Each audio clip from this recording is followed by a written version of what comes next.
Alkisah. Pada suatu hari terjadi perbincangan antara saya, Arif, dan Kasdu. Pada saat itu kebetulan motor saya itu knalpotnya pecah atau katakanlah patah atau bocor. Nah, maka terjadilah perbincangan antara Arif dan Kasdu. Mas, sebelumnya saya bercerita bahwa Mas, knalpotku pecah, hancur, katakanlah pecah dan butuh dilas. Terus Kasdu ngomong, oh kebetulan saya punya knalpot second.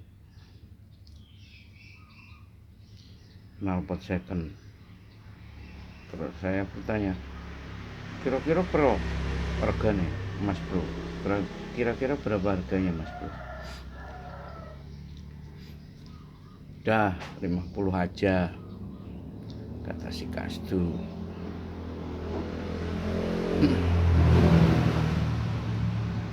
Ya, ntar dulu ya, soalnya saya belum ada uangnya.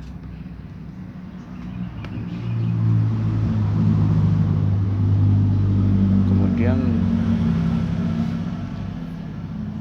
terus saya berkata pada si Kasdu, pokoknya knalpot itu simpan dulu Mas, kali aja cocok dengan motor saya.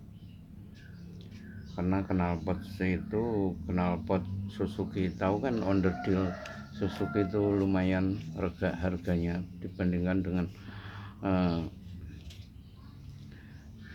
produk yang lainnya, karena emang terjamin keasliannya. Jadi maka saya meminta pada si Kasdu untuk jangan menjual dulu knalpotnya. Terus kemudian Kasdu pulang.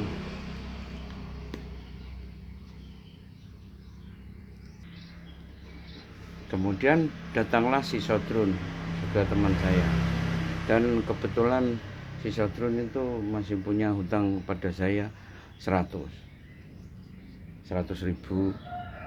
Kemudian saya ngomong pada si Sodrun, Drun, knalpot yang di si Kasdu itu mau saya beli, harganya 50. Udah, kamu kan punya utang aku 100, kamu bayar knalpotnya aja, jadi tak anggap utangmu udah lunas, kamu cuma bayar 50 dok. Oke, siap bos. Si Sodron ngomong gitu, oke siap bos, jangan khawatir, nanti tak bayar. Maka saya dapat berlega hati dan tenang. Wah, lumayan ini, ada penggantinya untuk sementara sampai knalpot ya saya sendiri itu saya perbaiki lagi atau saya las.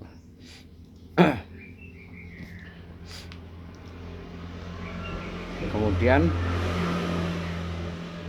pada saat itu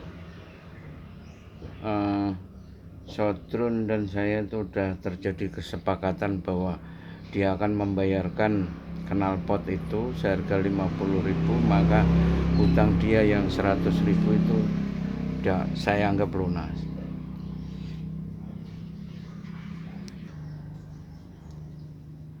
Maka saya berangkat ke rumah si Kasdu dengan mengendarai motor yang knalpotnya udah pecah dan suaranya itu seperti pakai knalpot yang grung itu.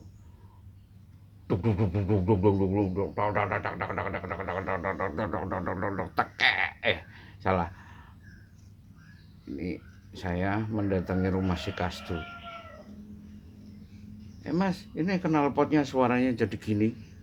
Wah, hancur semuanya. Untung kayaknya orang-orang di sini tuh lebih terbiasa suara knalpot kayak gitu, maka nggak di jalan itu nggak ada yang ngeliatin, padahal suaranya luar biasa. Tuk tuk tuk tuk tuk tuk tuk tuk tuk. Tekek, tuk tuk tuk tuk tuk tuk tuk tuk. Suaranya luar biasa bergemuruh, bikin kayaknya kalau orang-orang pada tidur itu pada bangun semua. Kemudian sama si Kastu dicoba untuk dipasang knalpotnya. Ternyata knalpotnya itu pas, tepat, bisa. Padahal tipe Suzuki-nya berbeda, kebetulan pas bisa dipasang, cuma emang nggak sesuai dengan aslinya. Kemudian knalpot saya itu saya titipkan di si Kasdu. Mas, aku titip dulu knalpot ini ya, nanti kalau si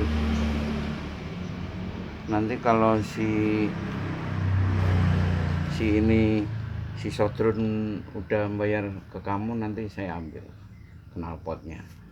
Oke, siap. Maka setelah knalpotnya dipasang, suaranya lumayan, nggak terlalu berisik. Saya akhirnya pulang ke rumah dengan knalpot yang meskipun bekas atau second, tapi suaranya nggak terlalu kayak knalpot saya yang udah pecah dan malah patah, jadi perlu diperbaiki. Jadi saya pulang ke rumah.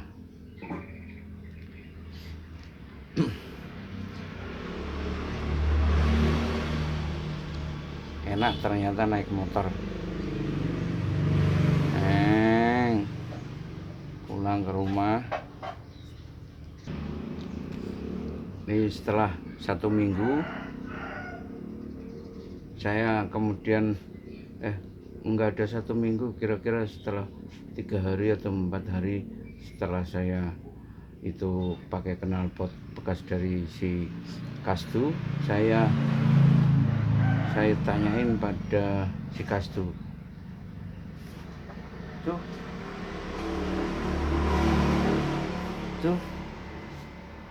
itu apa sama si Sodron udah dibayar? Belum ya? Waduh, uang itu piye maksudnya?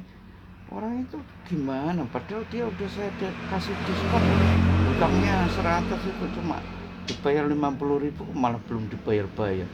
Iya. Terus daripada aku nunggu lama dengan si Sodron yang enggak karuan juntrungannya, akhirnya saya mengambil keputusan. Kebetulan Mas Kasdu ini butuh barang dan kebetulan saya itu ada. Gimana Mas Kasdu kalau saya tukar dengan barang ini? Ya, kita cocokkan dulu harganya. Oke. Setelah cocok, terjadi deal, barang itu dibeli sama dia seharga 100.000. Jadi untuk membeli knalpotnya itu 50, jadi dia cuma tinggal bayar 50.000. Setelah deal itu,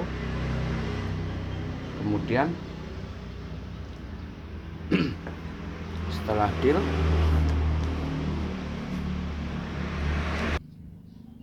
deal tersebut, maka saya berangkat ke rumah si Kasdu untuk mengambil knalpot saya yang dulu saya titipkan ke dia.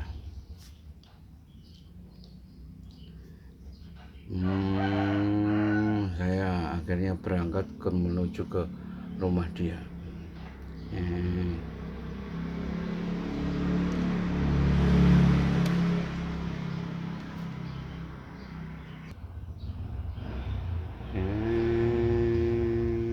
Akhirnya saya sampai ke rumah ini Mas Kasdu. Mas Kasdu, ini gimana Mas knalpotnya? Knalpot saya itu loh yang dulu tak titipin. Terus dia menjawab gini,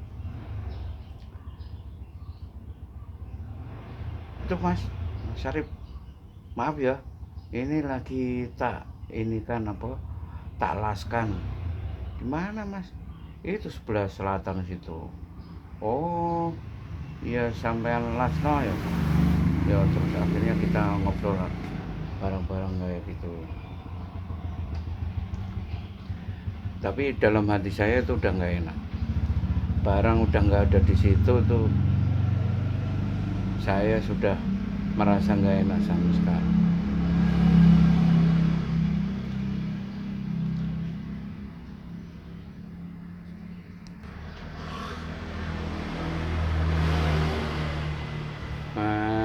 Terus kemudian saya pulang sambil dalam hati saya menggerundel, pokoknya kalau barang itu sampai dijual sama dia, terus pokoknya sumpah serapah nggak karuan lah. Yang intinya jangan ditiru itu sumpah serapahnya, karena saya merasa dengan pasti bahwa barang saya, knalpot saya itu udah dijual sama dia. Jadi saya nyumpah serapah nggak karuan pada si Kastu ini, karena ya di samping itu, ya di samping kecewa dan apa ya, sakit